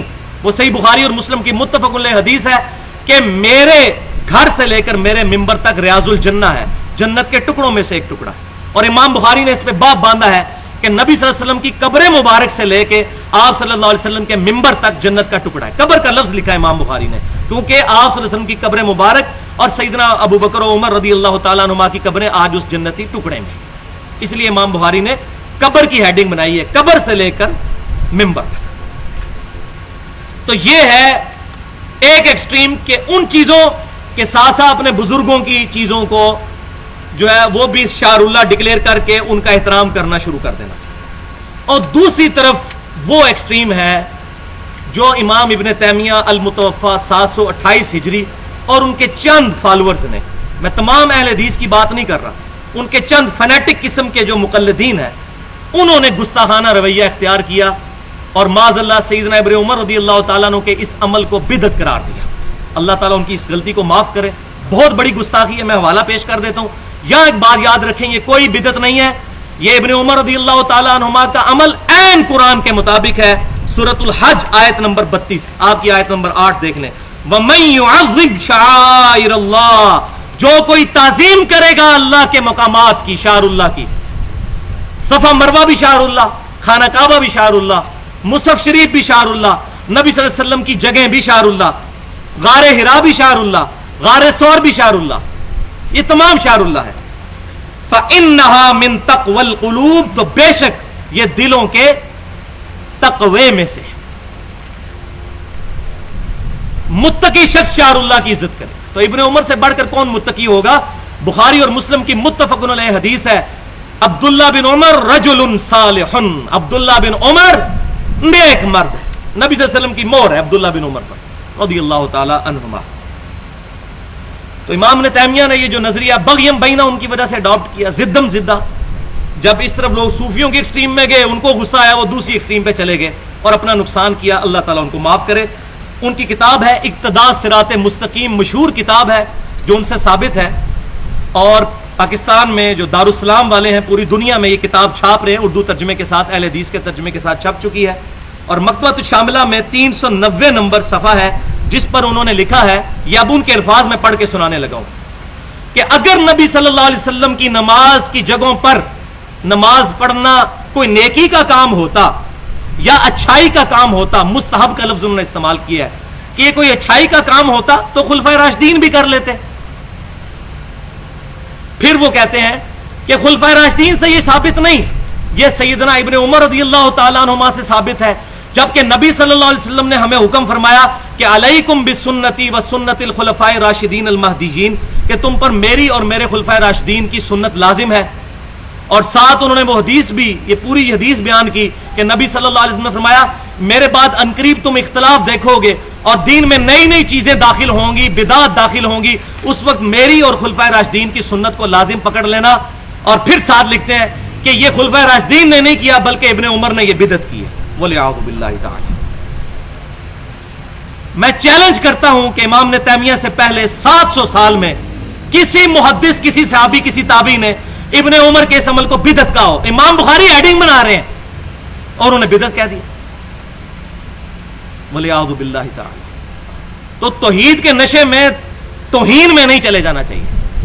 تو میں کہتا ہوں توحید بیان کرے, توہین بیان نہ کرے. تو الحمدللہ ابن عمر رضی اللہ تعالی عنہما نے جو عمل کیا بالکل ٹھیک عمل کیا, ورنہ یہ کام ہوتا تو صحابہ کرام ان پہ بدعت کا فتویٰ لگا دیتے. اور پھر جو ان کے وہ مقلدین ہیں وہ جھوٹی ان کی طرف سے پیش, وہ جی انہوں نے بدعت کو لغت کے معنوں میں استعمال کیا ہے, اصطلاح کے معنوں میں نہیں کیا. بھائیو لغت کے معنوں میں کیا ہوتا تو یہ حدیث تو نہ ساتھ لکھتے کہ میرے بعد بدعت دیکھو گے تو بچنا ان بدعتوں سے. یہ کیوں ساتھ لکھا انہوں نے بدعت کے زمرے میں لکھا. اور الحمدللہ میرے پاس ٹیلی فون کال ریکارڈ ہے, اہل حدیث کے اس وقت بہت بڑے عالم ہیں شیخ زبیر علی زئی صاحب حفظہ اللہ, 45 منٹ کی فون کال میرے پاس ریکارڈڈ موجود ہے.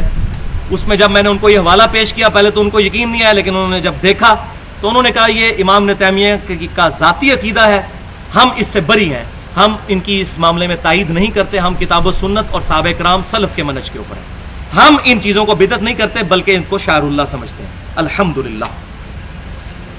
تو یہ حیران کن بات ہے, ایک طرف تو اتنا ایکسٹریم رویہ, دوسری طرف اسی کتاب میں اقتداء صراط مستقیم میں مکتبۃ الشاملہ کے مطابق 294 نمبر صفحے میں امام نے تیمیہ لکھتے ہیں کہ میلاد منانا اگرچہ بدعت ہے لیکن چونکہ اس کے پیچھے نیت ٹھیک ہے اس لیے ثواب ملے گا. ادھر اتنے لینینٹ ہو گئے, ادھر اتنے سخت, ادھر اتنے لینینٹ.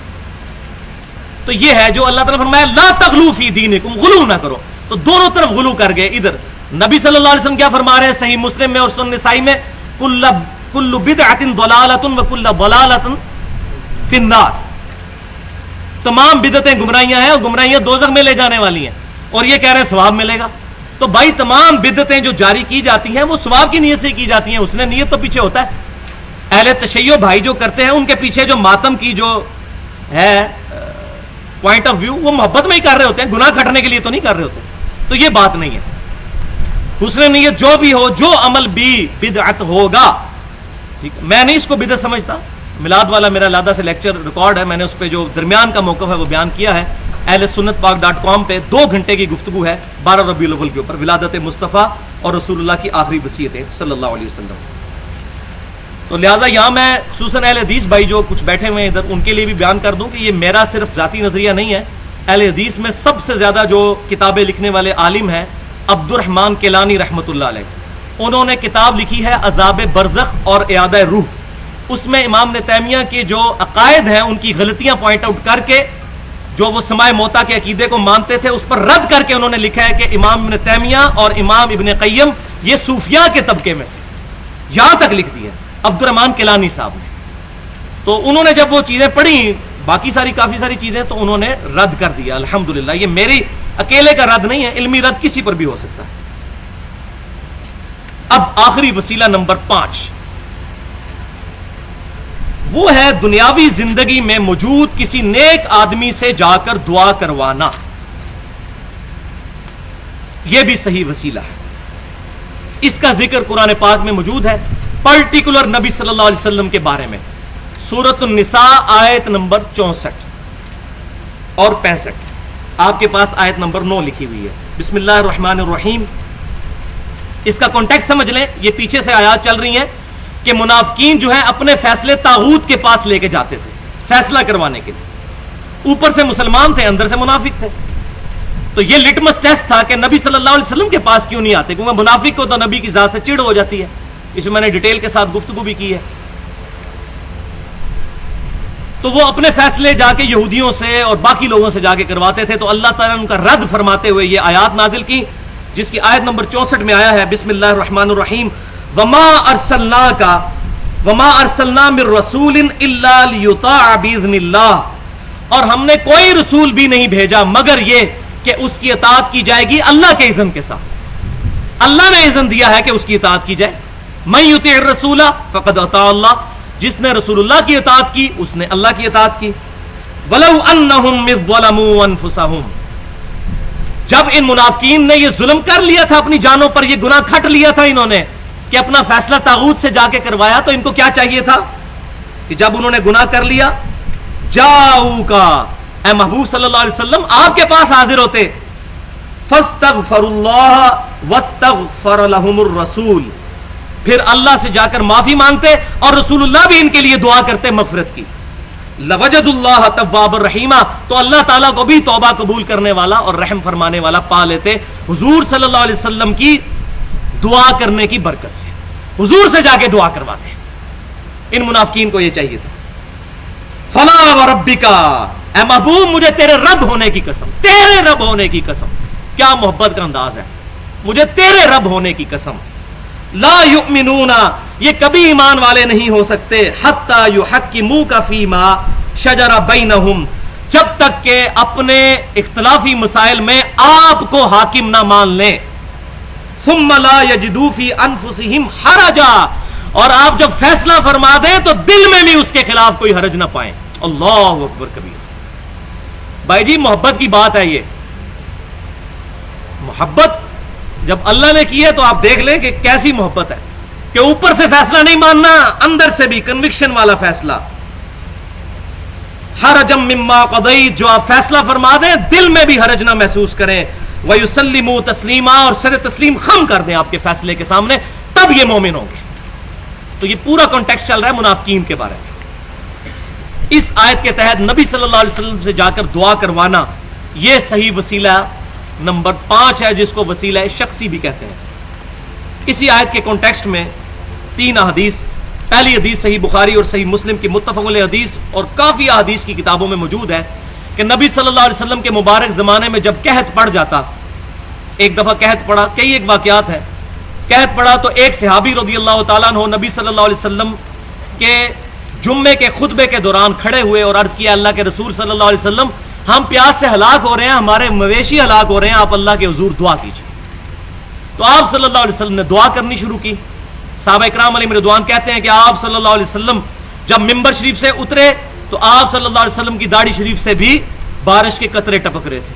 ایسی دعا فوراً قبول ہوئی. پورا ہفتہ دعا ہوتی رہی.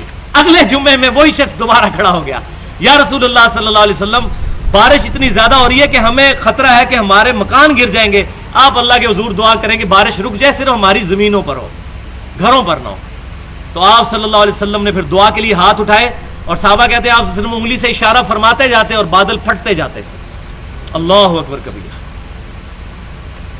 اور پھر ہم صحابہ اکرام کہتے ہیں جاتے ہوئے تو بارش میں گئے تھے پورے ہفتے کی بارش، اور آتے ہوئے جب ہم گھر کی طرف واپس آئے تو دھوپ نکل چکی تھی. الحمدللہ. تو یہ ہے صحیح وسیلہ شخصی، آپ صلی اللہ علیہ وسلم سے جا کر دعا کروانا۔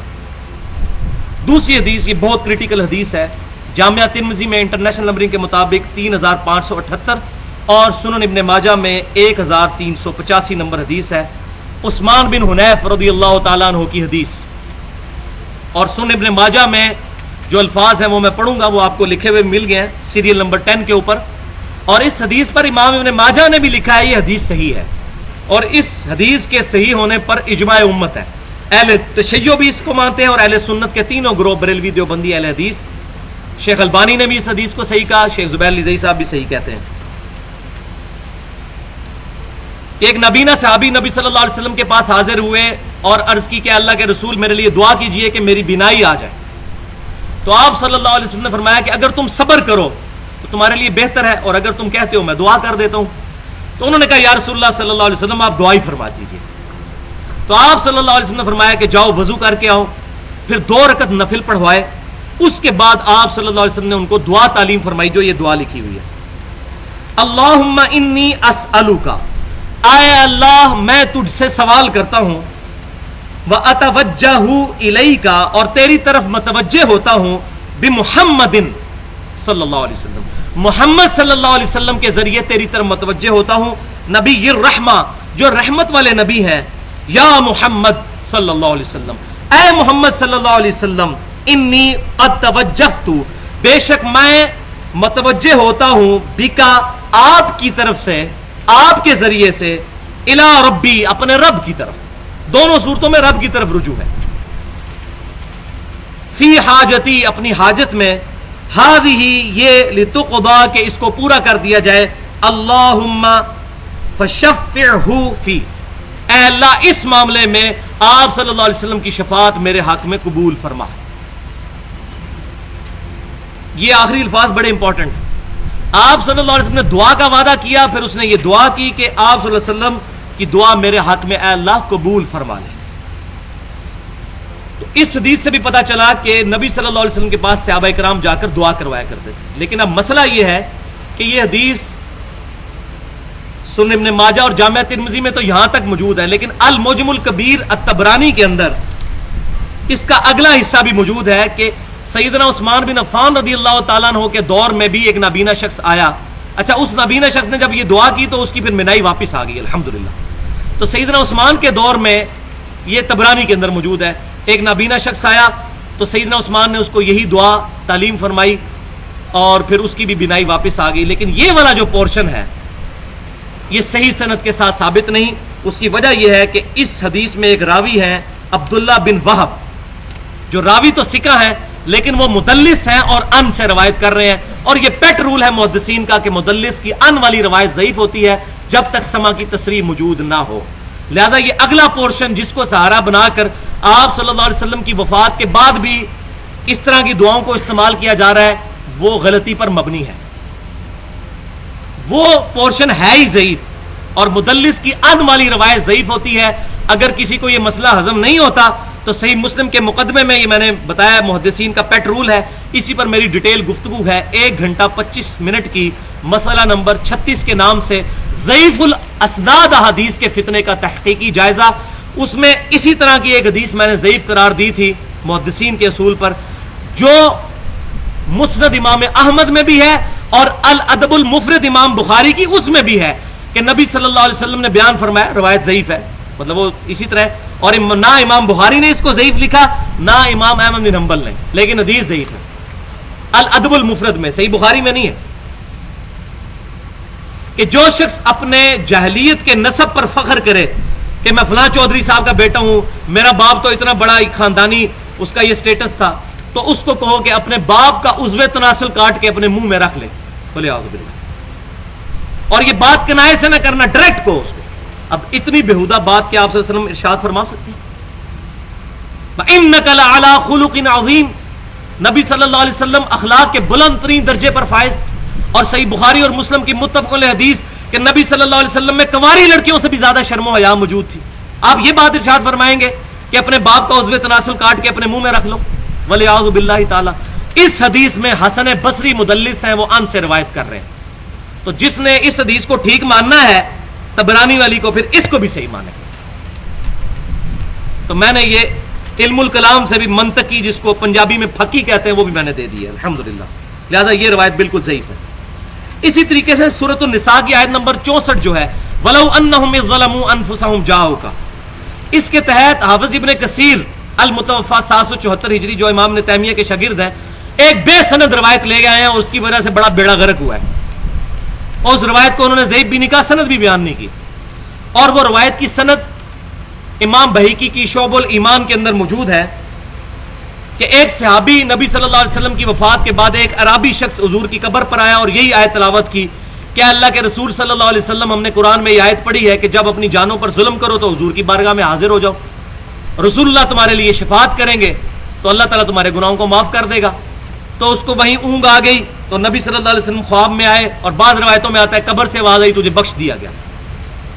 یہ روایت حافظ ابن کثیر بھی لے کے آئے اور امام بہیقی بھی لے کے آئے شعب الایمان کے اندر، لیکن یہ روایت بھی اصول محدثین پر ضعیف ہے کیونکہ اس کے اندر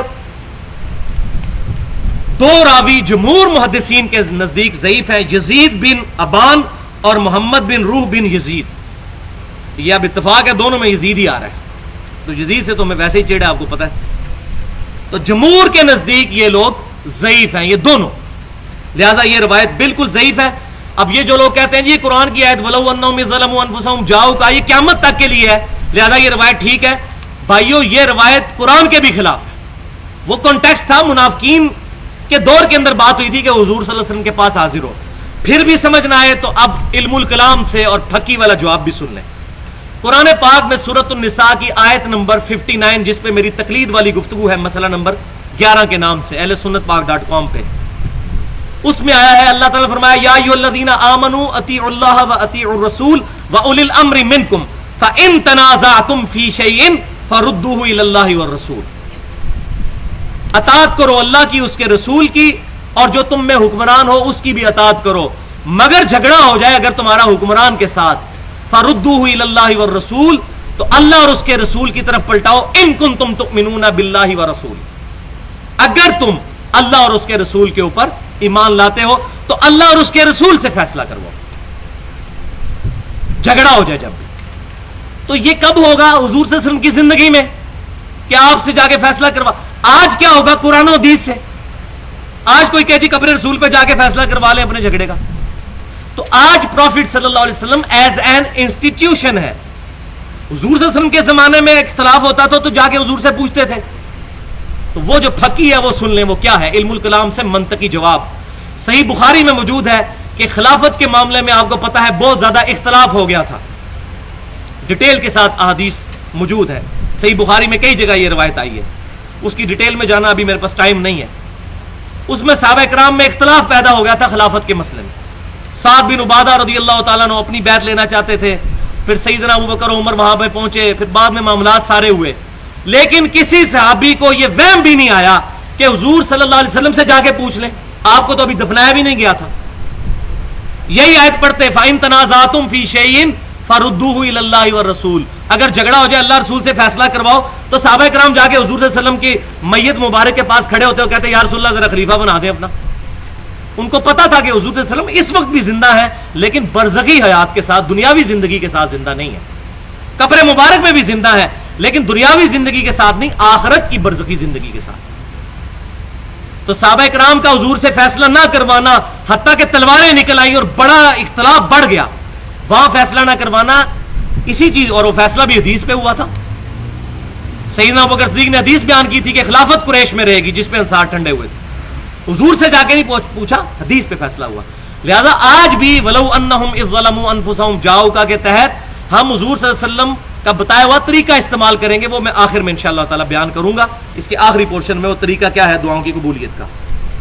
اچھا، اسی طریقے سے المصنف ابن ابی شیبہ میں بھی اور دلائل النبوہ امام بہیقی کی، اس میں مالک الدار نامی ایک شخص کی بھی روایت بیان کی جاتی ہے کہ وہ حضور صلی اللہ علیہ وسلم کی قبر مبارک پہ حاضر ہوئے اور کہا یا رسول اللہ صلی اللہ علیہ وسلم قحط پڑ گیا ہے، آپ اللہ کے حضور دعا کریں. تو حضور صلی اللہ علیہ وسلم ان کو خواب میں آئے اور کہا کہ عمر کو جا کے میرا سلام کہنا، عمر کو کہنا کہ عقل مندی سے کام لے، سختی نہ کرے، اللہ تعالیٰ تمہیں عنقریب سیراب کر دے گا، اور یہ سارے معاملات. تو وہ حدیث جو ہے اس میں محمد بن حازم اور آمش مدلس، دو راوی مدلس ہے اور ان سے روایت کر رہے ہیں. اور اگر کسی نے اس روایت کو صحیح ماننا ہے تو وہ پھر حسن بصری والی تدلیس والی روایت بھی صحیح ہوگی کہ جو شخص اپنے نسب پہ فخر کرتا ہے اس کو کہو گے اپنا باپ کا عضو تناسل کاٹ کے اپنے منہ میں رکھ لے، والعیاذ باللہ تعالی. اب چونکہ بوتل کا منہ کھل گیا ان روایتوں کی بنیاد پر ضعیف، پھر لوگوں نے کہا جی بوتل کا منہ کھلا ہوا ہے تو اپنے بزرگوں کو بھی فٹ کرو. تو ہمارے سب کانٹیننٹ میں انڈیا پاکستان کے اندر دو بڑی بھاری جماعتیں اور بھاری فرقے جو اہل سنت ہونے کا بھی دعویٰ کر رہے ہیں. نمبر 1 بریلوی اور نمبر 2 دیوبندی. بریلویوں کی کتاب ہے فضان سنت اور اس کا چیپٹر ہے مصافہ اور معانقہ کی سنتیں اور آداب.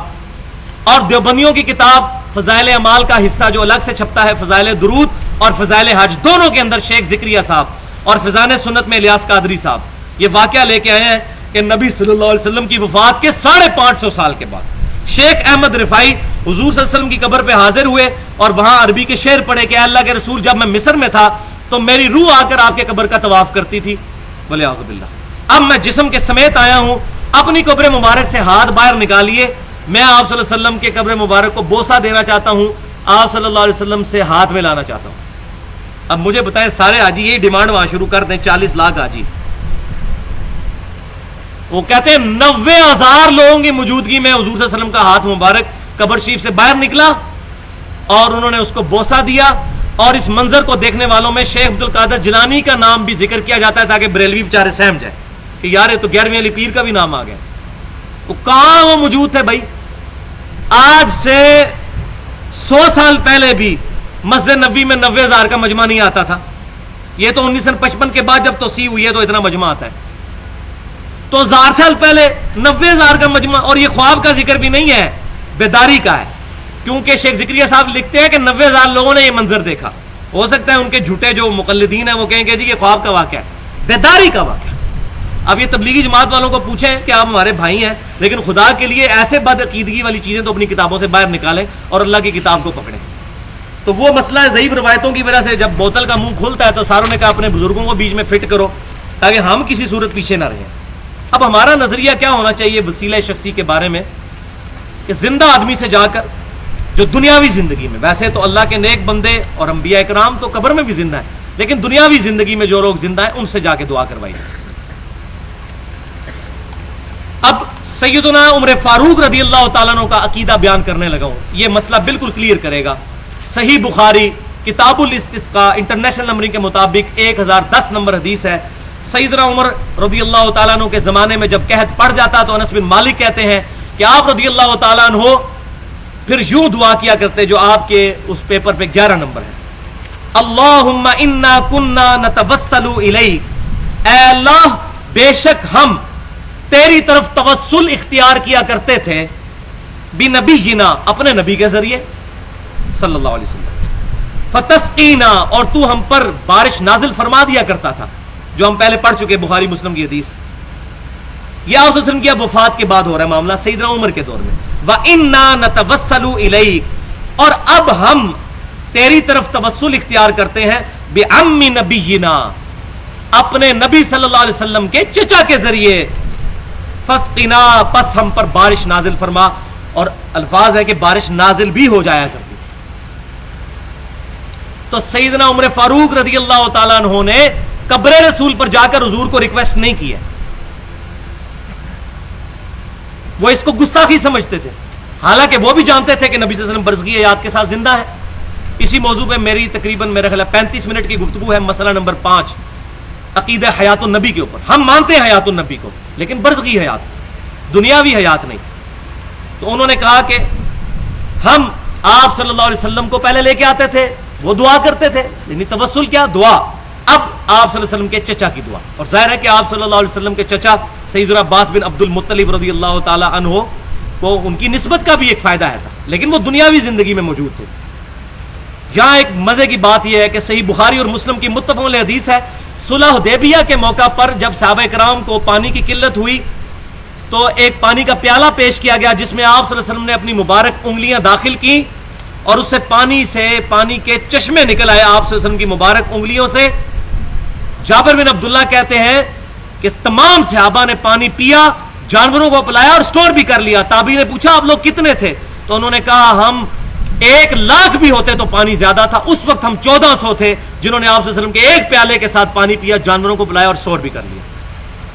انہی حدیث میں سے ایک حدیث کے راوی جو یہ پانی کے ذریعے حضور کا معجزہ ظاہر ہوا, کئی دفعہ ظاہر ہوا ہے مبارک انگلیوں سے, اس میں ایک راوی سیدنا عمر بھی ہیں رضی اللہ تعالیٰ. یہ میں نے پوائنٹ ایکسپلور کیا ہے. یعنی سیدنا عمر کو تو یہ یقین تھا کہ میں نے حضور صلی اللہ علیہ وسلم کی مبارک زندگی میں پیالہ پیش کیا اور آپ صلی اللہ علیہ وسلم نے انگلیاں داخل کی, تو حضور کی وفات کے بعد قبر پہ پیالہ لے جاتے اور کہتے یا رسول اللہ صلی اللہ علیہ وسلم ہاتھ مبارک باہر نکالیں, جس طرح شیخ ذکریہ صاحب الیاس قادری صاحب کہہ رہے ہیں, اپنا ہاتھ مبارک اس میں ڈال دیجئے تاکہ پانی کے چشمے جاری ہو جائیں. لیکن ان کو پتا تھا یہ گستاخی ہے.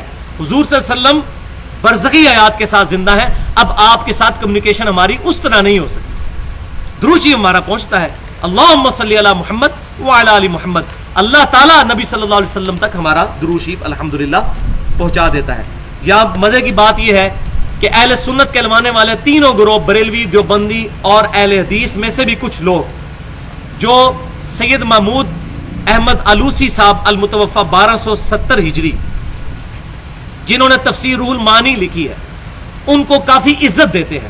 حنفی عالم تھے, انہوں نے اسی آیت جس سے ہم نے درس شروع کیا تھا, یا ایھا الذین آمنوا اتقوا اللہ وابتغوا الیہ الوسیلہ, سورۃ المائدہ کی آیت نمبر 35 کے تحت انہوں نے یہ بات لکھ دی انصاف کے ساتھ کہ شخصی وسیلہ, کسی بزرگ کا وسیلہ پیش کرنا کہ یا اللہ فلاں کا وسیلہ یہ مسئلہ حل کر دے اس کی وفات کے بعد, یہ نہ صحابہ سے ثابت ہے, نہ تابعین سے, نہ تبع تابعین سے, نہ قرون اولیٰ کے مسلمانوں سے. یہ بعد کے لوگوں نے چیز شروع کی ہے, لیکن ساتھ ہی انہوں نے یہ لکھ دیا کہ یہ صرف جائز ہے میرے نزدیک, لیکن یہ بات وہ مانے کہ یہ ثابت کوئی نہیں ہے.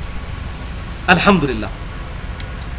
اب بعض لوگ سورۃ البقرہ کی آیت نمبر 89 کو لے کر آتے ہیں, یہ بڑی اہم آیت ہے وسیلے کے طور پر, یہ بھی سمجھ لیں, جو 12 نمبر ہے آپ کے اس پیپر پہ. وَلَمَّا جَاءَهُمْ كِتَابٌ مِّنْ عِنْدِ اللَّهِ,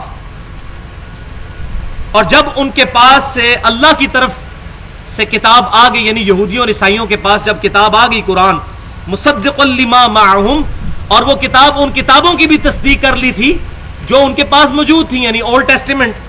وَكَانُوا مِن قَبْلُ يَسْتَفْتِحُونَ عَلَى الَّذِينَ كَفَرُوا, اور حال یہ تھا کہ یہی یہودی اس کتاب اور نبی صلی اللہ علیہ وسلم کے آنے سے پہلے آپ صلی اللہ علیہ وسلم کے ذریعے سے اللہ کے حضور دعا مانگا کرتے تھے. یہ بریکٹ میں ہے, وہ میں بتاؤں گا کس طرح. فَلَمَّا جَاءَهُمْ, جب وہ ان کے پاس آ گئے آپ صلی اللہ علیہ وسلم کتاب لے کر, کفروا ما عرفوا, جس کو وہ پہچانتے بھی تھے, کفروا به, انہوں نے اس کا کفر کیا. فَلَعْنَةُ اللَّهِ عَلَى الْكَافِرِينَ, تو لعنت ہو اب ان کافروں پر.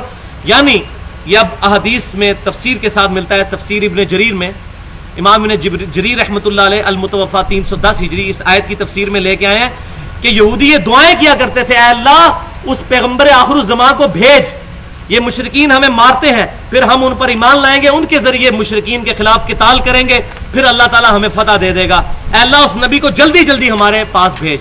لیکن اللہ تعالیٰ فرماتا ہے جب وہ نبی آ گئے تو انہوں نے ان کا انکار کیا. تو اس کو بعض لوگ کہتے ہیں وہ نبی صلی اللہ علیہ وسلم کے وسیلے سے دعا مانگتے تھے. وسیلے سے دعا نہیں مانگتے تھے, وہ یہ کہتے تھے اے اللہ اس نبی کو بھیج, ہم اس کی سرکردگی میں ان کے انڈر کافروں کے خلاف قتال کریں گے. یہ تفسیر کے اندر ملتا ہے. اسی طرح کی دو اہم روایتیں اور پھر انشاءاللہ اس کو کنکلوڈ کرتے ہیں 10 منٹ میں. المعجم الکبیر طبرانی کے اندر اور حلیت الاولیاء کے اندر فاطمہ بنت اسد رضی اللہ تعالیٰ عنہ کے بارے میں آتا ہے کہ نبی صلی اللہ علیہ وسلم نے جب ان کو قبر میں دفنانے لگے تو تمام نبیوں کا نام لے لے کر, اے اللہ تجھے ابراہیم کا واسطہ پیش کرتا ہوں, تجھے اسماعیل کا, تجھے اسحاق کا, تجھے آدم علیہ السلام کا, تمام انبیاء کا, اور اپنا نام بھی لیا. یہ وسیلہ پیش کر کے تو ان کے لیے دعا کی. بالکل حدیث تو موجود ہے, لیکن اس حدیث میں سفیان ثوری مدلس ہے اور وہ ان سے روایت کر رہے ہیں اور سما کی تصریح کوئی نہیں ہے. اور اگر کسی نے اس کو ماننا ہے تو پھر وہ والی روایت حسن بصری کی تدریس والی بھی ماننی پڑے. تو ہماری دوغلی پالیسی نہیں ہے کہ میٹھا میٹھا ہاپ ہاپ تے کوڑا کوڑا تھو تھو, نہیں.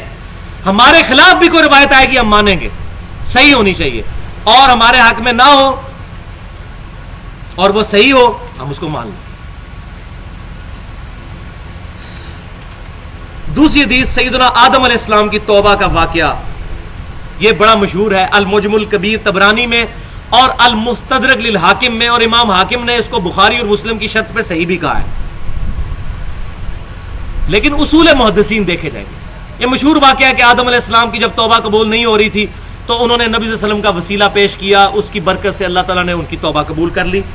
تو اس حدیث کے اندر عبد الرحمن بن زید بن سالم یہ ضعیف راوی ہیں, حتیٰ کہ بریلویوں کے سب سے بڑے محقق جو ہیں, جو مفتی منیب الرحمان صاحب کے مدرسے میں شیخ الحدیث ہیں, غلام رسول سعیدی صاحب, انہوں نے بھی اپنی کتاب میں شرح صحیح مسلم میں اور تبیان القرآن میں لکھ دیا کہ یہ روایت پکی ضعیف ہے, لیکن چونکہ فضیلت میں ہے تو فضیلت میں ضعیف روایت لی جا سکتی ہے.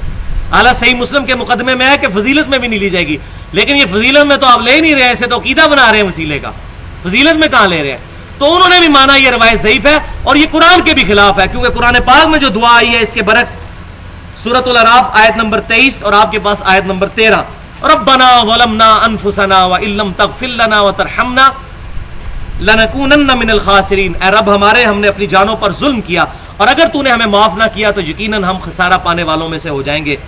قرآن میں قصہ آدم اور ابلیس 7 دفعہ ایڈریس ہوا ہے. اللہ تعالیٰ نے دعا ایک جگہ ہی بیان کی ہوئی ہے, اگر وہ والی دعا ہوتی تو قرآن میں آتی. اسی لیے یہی حدیثیں ہیں جو ضعیف حدیثیں جنہوں نے لوگوں کو منکرین حدیث بنا دی ہے, اور اس پر میں نے ایڈریس بھی کیا ہے.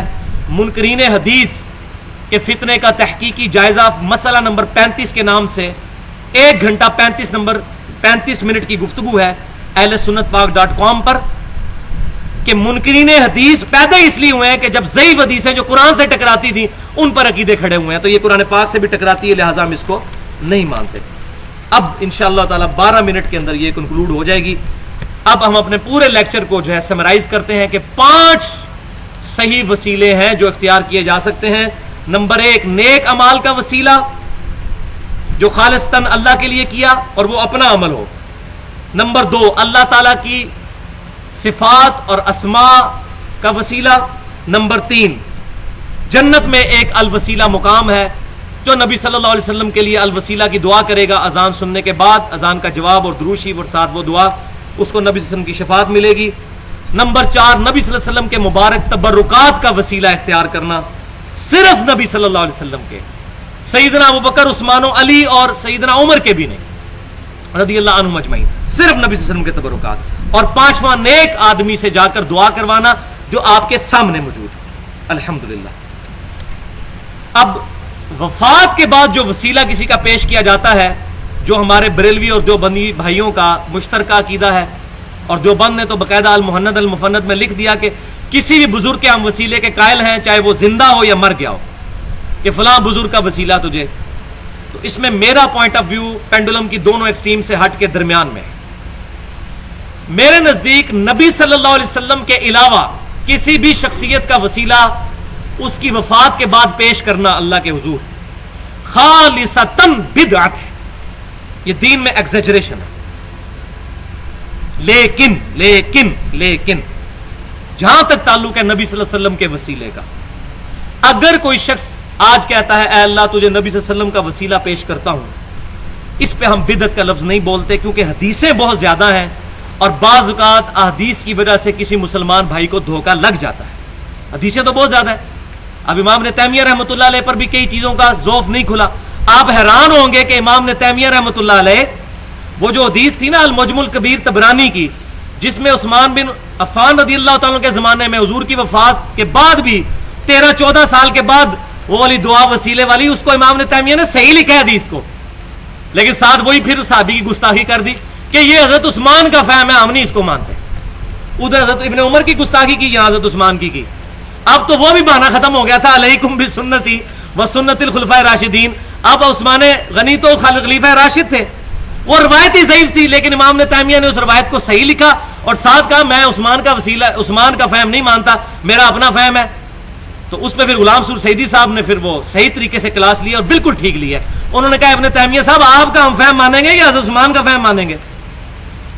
تو اب اس روایت کو ابن تیمیہ بھی صحیح مانتے تھے, لہٰذا اس زمانے میں اگر وہ آج بھی جس کو روایت کا پتہ نہیں ہے کہ وہ ضعیف ہے اور کو حضور کا وسیلہ پیش کر لے, ہم اس کو بدعت نہیں کہتے, زیادہ سے زیادہ یہی کہیں گے ثابت نہیں, بس بچنے میں عافیت. خود نہیں ہم کریں گے, کیوں؟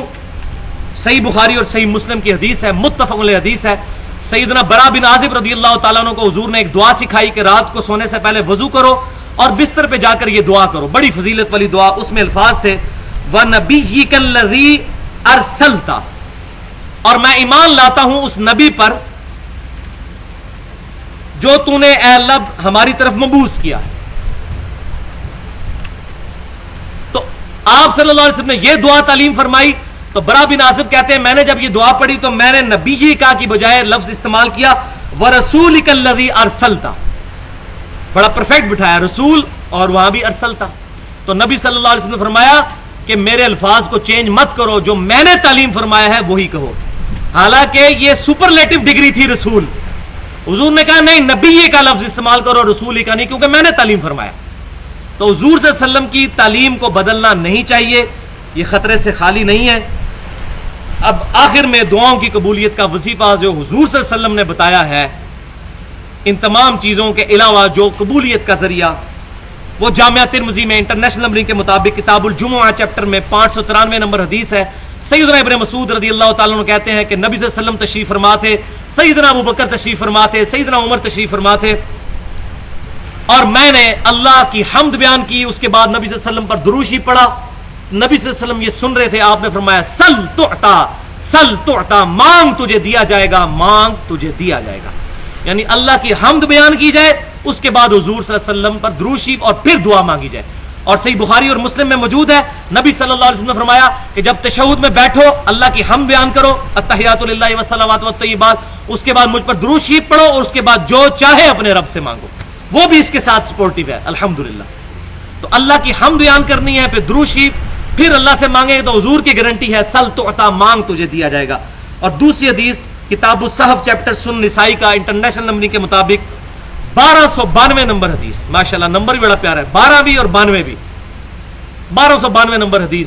زید بن خارجہ رضی اللہ تعالی عنہ کہتے ہیں نبی صلی اللہ علیہ وسلم نے مجھے وصیت فرمائی کہ اے زید مجھ پر درود پڑھنے کو لازم کر لو, اور اپنی دعاؤں میں یہ درود پڑھا کرو, اللہم صلی علی محمد وعلی آل محمد. اتنا درود شریف, یہ مختصر ترین صیغہ ہے جو ہمارے اہل تشیع بھائی بھی پڑھتے ہیں, صلوات بر محمد, اللہم صلی علی محمد وعلی آل محمد. یہ درود ابراہیمی کا جو شروع والا پورشن ہے, اللہم صلی علی محمد وعلی آل محمد, یہ مختصر ترین درود شریف سنن نسائی میں ہے. فرمایا اس کو پڑھو. اور یہاں یہ بھی حدیث یاد رکھیں, صحیح بخاری اور مسلم کی متفق علیہ حدیث ہے, جب یہ آیت سورۃ الاحزاب کی آیت نمبر 56 نازل ہوئی, ان اللہ وملائکتہ یصلون علی النبی یا ایھا الذین آمنوا صلوا علیہ وسلموا تسلیما, تو نبی صلی اللہ علیہ وسلم نے درود ابراہیمی تعلیم فرمایا جو ہم نماز میں پڑھتے ہیں, یہی ہم نے جنازے میں پڑھنا ہوتا ہے, اور یہی افضل ترین درود شریف ہے. اللہم صلی علی محمد وعلی آل محمد کما صلیت علی ابراہیم وعلی آل ابراہیم انک حمید مجید, اللہم بارک علی محمد وعلی آل محمد کما بارکت علی ابراہیم وعلی آل ابراہیم انک حمید مجید. درود شریف کے فضائل پہ میرا پورا لیکچر 70 منٹ کا اہل سنت پاک .com پر فضائل درود و سلام کے نام سے پڑا ہوا ہے. اب ایک ایمان سوز بات میں آخر میں کرنا چاہتا ہوں, اس کے بغیر یہ لیکچر مکمل نہیں ہونا تھا.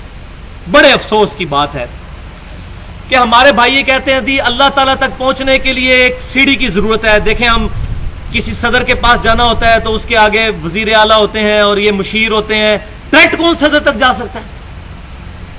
تو اللہ تعالیٰ تک پہنچنے کے لیے بھی کسی وسیلے کی ضرورت ہے.